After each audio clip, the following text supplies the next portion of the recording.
자, 그러면 지금부터는 이제 박근혜 전 대통령은 어떻게 될 것인가 하는 부분으로 초점을 좀 옮겨가겠습니다. 동아일보입니다. 끝까지 기각 확신한 듯 청와대 박 대통령 말을 잃을 정도로 충격을 받았다.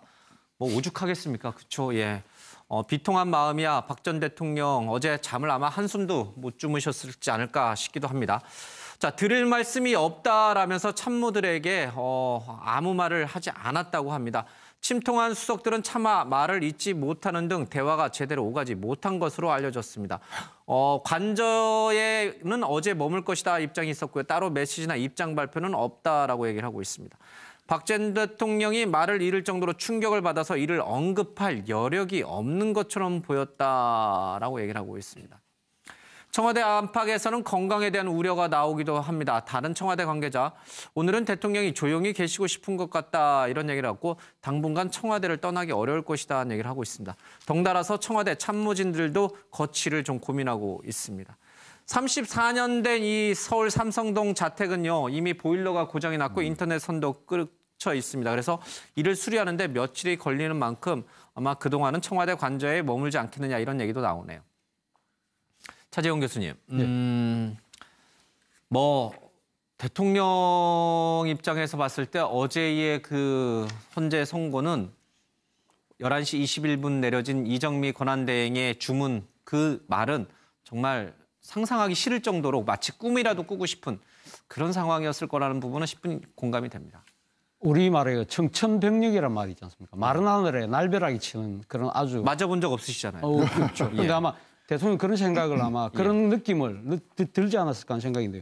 대통령과 대통령 대리인단에서 줄곧 이야기했던 부분이 재단 모금은 뭡니까? 이 통치행위다. 예. 그리고 또 하나는 이 지금 최순실 국정농단은 본인이 최순실 씨한테 그 표현을 수정하고 옷가지 정도만 도움을 받았지 국정 게이트는 전혀 몰랐다. 예. 그리고 설사 그렇다고 하더라도 대통령 자신이 직접적으로 이 돈 한 푼 받은 게 없지 않느냐. 예. 이런 측면에서 보면 당연히 기각될 거라고 생각을 했던 것 같아요. 그런데 사실 앞서 우리 앵커께서 저한테 질문하셨을 때 이것이 누구의 잘못이냐는 이야기를 하셨는데 뭐 저는 그러니까 그런 판단 부분에서는 박근혜 대통령이 잘못했 그러니까 본인이 그러니까 검찰 조사를 안 받고 특검 조사를 안 받겠다고 생각할 수는 있지만 그러나 객관적으로 지금 이제 최순실 국정 게이트를 둘러싼 검찰의 수사 진행 방향 그리고 헌법재판소의 탄핵 심판이 어떤 식으로 가고 있다는 부분에 대해서는 참모들은 제대로 된 보고는 했어야 된다.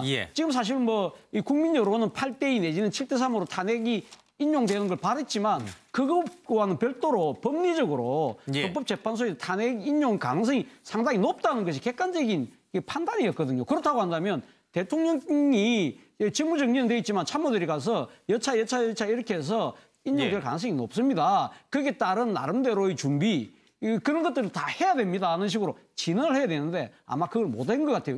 계속적으로 대통령 신기 경호에만 너무 주력했던 것이 아닌가. 그러니까 결과적으로 박근혜 대통령의 이 충격과 상실감이 더 클 수밖에 없는 그러한 상황으로 내몰리게 됐다고 봅니다. 만약에 최양호 교수님께서 지금 청와대 참모로 있었다면 대통령에게 가서 기각될 가능성도 있습니다만은 인용될 가능성도 상당히 있습니다. 여러 가지 가능성, 경우의 수를 준비하셔야 됩니다라고 사전에 조언을 드릴 수 있었겠습니까? 아니면 대통령님 이거 무조건 기각되니까 편안하게 좀 계십시오. 이렇게 얘기했을 겁니까? 전자입니다. 그거는 인용 가능성도 있다. 탄핵될 수도 있습니다. 그거는 뭐 해야 됩니까 말아야 되는가 아니고 자기의 책무예요. 시스템의 책무고 참모로서는 분명히 얘기를 해야 됩니다. 그 욕 듣기 싫어서 뭐 무슨 바보 같은 소리야. 이런 소리 듣기 싫어서 지금 그런 걸 안 했다면요. 저 사람들이야말로 직무유기로 다 벌을 받아야 되고요. 지금 사실 사저로 옮기시는 것보다 더 중요한 일이 하나 지금 안 해놓은 게 있어요. 대통령 기록물을 지정을 하나도 안 했어요. 이거 뭐 그냥 전체적인 건 15년, 사생활에 가는 건 30년 동안 열람 제한을 하는 그런 기록물을 지정을 해야 되는데요. 그 권리가 어저께로 이제 박탈을 당하셨거든요. 그 혼란 어떻게 할 건가요? 그런 것들은 참모들이 해야 될 일이고요. 더구나 하나 더 뭐 사사로운 거일 수 있습니다만은 이제 관용 여권 못 쓰세요. 일반 여권으로 바꿔야 되거든요. 해외도 못 나가세요. 그러면 지금 그런 부분들은 진짜 옆에서 참모들이 시스템적으로 했어야 되는 일인데 안 한 거. 미리 준비를 했어야 된다. 예, 그렇습니다. 사저 수리도 미리미리 했어야 된다. 아이고 뭐 그거는 뭐 진짜 말을 안 해도 가서 다 하고 불 따뜻하게 들어오게 만들어 놨어야죠. 예, 참모들 입장에서는 사저를 미리 수리하고 이러는 것이 대통령에 대해서 글쎄 불경죄를 저지른다고 아마 생각했을 수도 있어요. 탄핵이 기각될 것이라고 철석같이 믿고 있는 대통령 앞에서 저희들 가서 미리 사저 수리해 놓겠습니다. 여건도 일반 여건도 만들어 놓겠습니다. 뭐 이런 식의 얘기를 글쎄요, 뭐 아니 그러니까 IMF 때요. 그게 들어간 게 윤진식 비서관이 경제 좋다 그러는데 그걸 불구하고도 자기 자리 걸고 가서 보고한 거 아닙니까? 그나마 그래서 막은 거죠. 알겠습니다. 그러한 공직에 대한 의무성을 가져야 되는 것들이 청와대 주변의 사람들의 아주 덕목입니다. 좀 잠시 뒤에 더 다루겠습니다만은 청와대의 이번 사태를 불러왔던 책임자들 쭉 해서 언론이 또 이렇게 몇 면을 다 꼽았는데 대통령의 인식이 잘못될 수밖에 없도록 그렇게 제대로 조언을 하지 못한 이 참모들에 대한 지적도 오늘 조간신문에 많이 눈에 띕니다.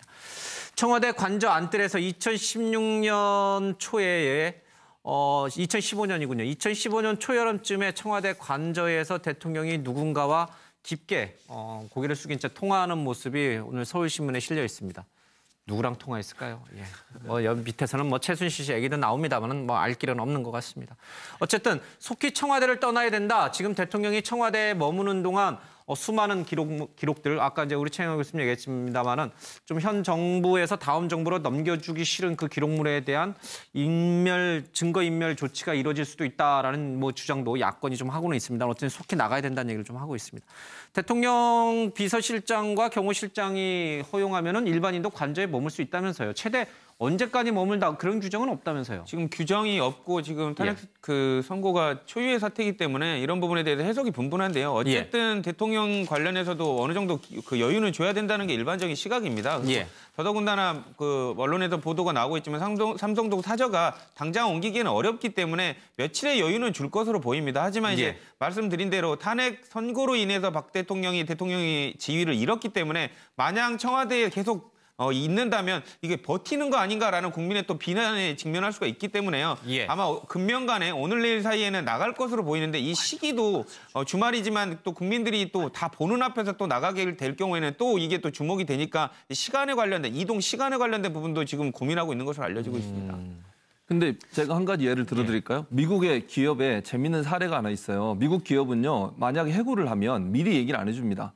왜냐하면 혹시나 기업의 비밀을 빼갈 수 있기 때문에 미국 기업은요, 바로 경비원들이라고 할 수 있죠. 회사의 경비원들 2사람이 와서 바로 그 자리에서 해고 통보를 하면서 바로 나가라고 얘기하고요. 나머지 짐은 회사에서 정리해서 보내주는 그런 절차를 밟아요. 왜냐하면 혹시나 기업에 있는 기업과 관련된 여러 가지 정보들을 자기가 미리 빼내거나 아니면 USB에 담아갈 수 있는 위험성이 있기 때문에 그런데 물론 대통령이 그런다고 가정에서 얘기할 수는 없겠지만 그러니까 국민의당이나 야당에서 주장하는 것은 대통령이 혹시나 기록물이나 여러 가지 문제점에 있어서 증거인멸이나 아니면 빼낼 수 있는 그런 위험성을 안고 있다고 보는 건데 물론 우리가 인정적으로 보면 아직 준비가 안 됐기 때문에 며칠 더 머무르는 것을 그렇게까지 박하게 할 수는 없을 겁니다. 그러나 대통령이 이런 우려들에 대해서도 그런 행위를 안 하실 거라고 믿고 그렇게 안 하셨으면 좋겠다는 생각은 듭니다. 글쎄 사인이라면은 일반 직장인이라면 해고 통보를 받으면 바로 그 자리에서 이제 짐 싸서 나가야 됩니다만은 대통령인 만큼 또 미리 이 탄핵이 될 것이라고는 상상조차 하지 못했다고 하니까 아마 준비가 좀 필요한 것 같습니다.